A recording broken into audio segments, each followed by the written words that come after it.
Assalamualaikum warahmatullahi wabarakatuh. Anak-anak yang dimuliakan Allah Subhanahu wa taala, selamat berjumpa kembali dalam materi sejarah kebudayaan Islam.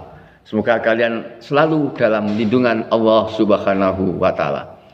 Anak-anakku yang dicintai Allah Subhanahu wa taala, pada materi kali ini kita akan membahas tentang Khalifah Umar bin Khattab. Oke anak-anak, sudah siap? Iya. Umar bin Khattab merupakan khalifah kedua di dunia Islam sebagai pengganti Abu Bakar As-Siddiq. Umar bin Khattab lahir pada tahun 574 Masehi. Ini berarti selisih kelahiran Nabi Muhammad dan Umar bin Khattab adalah 3 tahun. Kalau kata orang Jawa, kacek 3 tahun umur Kanjeng Nabi dan Umar bin Khattab. Kalau Kanjeng Nabi 571 Masehi, kalau Umar bin Khattab 574 Masehi.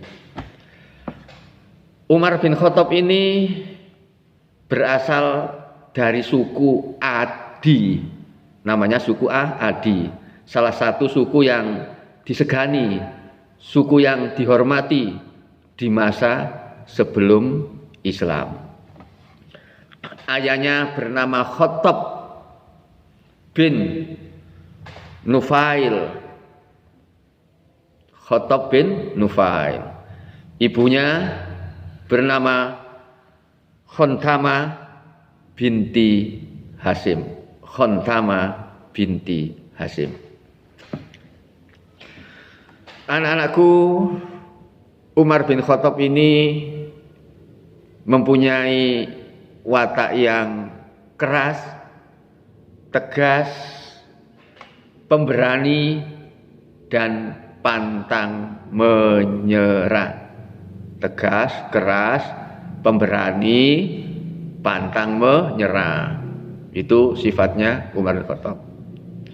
Umar bin Khattab pun termasuk salah seorang saudagar atau kalau sekarang pengusaha yang kaya, pengusaha sukses.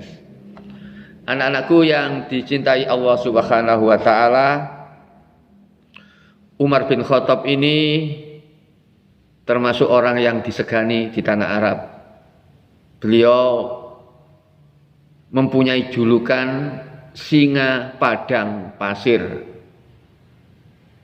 Singa itu kan binatang yang sangat kuat ya, tidak ada yang mengalahkan.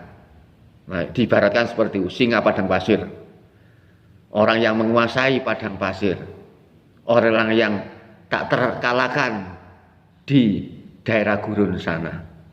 Itu Umar bin Khattab. Umar bin Khattab masuk Islam di tahun ke-5 setelah Nabi berdakwah. Nabi berdakwah 5 tahun kemudian baru Umar bin Khattab masuk Islam. Anak-anakku, masuknya Umar bin Khattab ke dalam Islam ini adalah termasuk berkat doa dari Kanjeng Nabi Muhammad SAW. Kanjeng Nabi pernah berdoa, "Ya Allah, kuatkanlah Islam dengan dari salah satu Umar." Rasul berdoa seperti itu karena waktu itu ada 2 Umar yang orangnya kuat-kuat, orangnya yang sangat dihormati, dan orangnya yang berpengaruh. Ada 2 Umar. Satu Umar bin Khattab, yang kedua Umar bin Hasim atau yang lebih terkenal dengan Abu Jahal, seorang tokoh legendaris yang sangat memusuhi Islam. Kedua Umar ini musuh Islam. Rasul minta kepada Allah agar salah satu dari Umar ini masuk Islam. Akhirnya yang dipilih Allah untuk masuk Islam adalah Umar bin Khattab. Adapun Umar bin Hasim atau Abu Jahal tetap dalam kekafiran, tetap dalam melawan agama Islam. Setelah Umar bin Khattab masuk Islam, orang-orang menjadi berani untuk sholat di rumah masing-masing. Sebelum Umar bin Khattab masuk Islam, orang-orang Islam kalau sholat sembunyi-sembunyi. Orang Islam kalau mengadakan pengajian khalaqah, belajar ngaji di Darul Arqam, sembunyi-sembunyi. Tetapi kalau setelah Umar masuk Islam, Umar mengatakan, ayo kita terus terang saja, sholat di rumah nggak apa-apa, kita dakwah terus terang aja nggak apa-apa. Siapa yang berani menghalangi dakwah Islam akan berhadapan dengan Umar sambil membawa pedang. Umar ya, itu intinya kasarannya gitu. Ayo siapa yang berani memusuhi Islam akan kubunuh. Ini pedang, gampangnya gitu perkataan Umar pada waktu itu. Anak-anakku, Umar bin Khattab masuk Islam ini karena dulu dia mendengar adiknya masuk Islam. Setelah itu beliau bergegas pergi ke rumah adiknya, dan di sana beliau mendengar adiknya mengaji. Waktu itu yang dikaji adalah surat At-Toha ayat 1 sampai 8. Ketika mendengar bacaan surat At-Toha tersebut, luluhlah hati Umar bin Khattab. Umar bin Khattab tergerak hatinya setelah mendengar surat At-Toha, Toha dan seterusnya itu ya.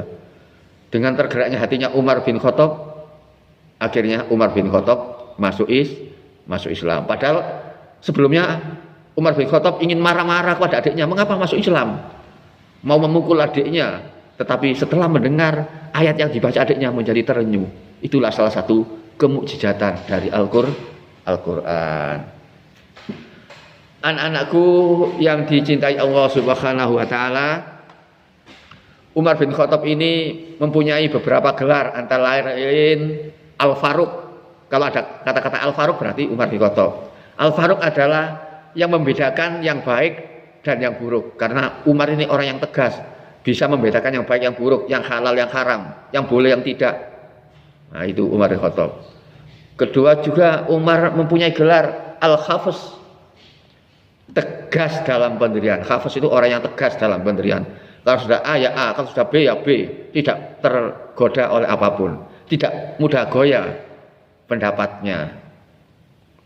Yang ketiga disebut juga Al-Faiz, Al-Faiz, karena Umar ini adalah seorang yang cerdas. Karena kecerdasan beliau, maka beliau digelari Al-Faiz.